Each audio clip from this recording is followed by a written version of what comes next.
Hi అండి, అందరికీ నమస్కారం. నేను మీ సింహ వ్లాగ్స్ యూట్యూబర్ని. నేను అనుకోని పరిస్థితుల వల్ల, కొన్ని ప్రాబ్లమ్స్ వల్ల మీకు రెగ్యులర్గా వీడియోలు ఇవ్వలేకపోయాను. కానీ నాది ఒక చిన్న విన్నపం. మా సబ్స్క్రైబర్స్ అందరూ కొంతమంది అన్సబ్స్క్రైబ్ చేశారు. వారిని మళ్ళీ తిరిగి సబ్స్క్రైబ్ చేసుకోమని కోరుతున్నాను.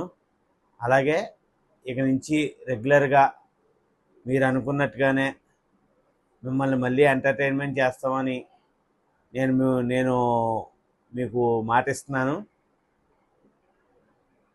ఇదివరకుట్లాగే మళ్ళీ మమ్మల్ని ఆదరించి మా యూట్యూబ్ ఛానల్కి మీ సపోర్ట్ ఇవ్వాల్సిందిగా నేను కోరుతున్నాను.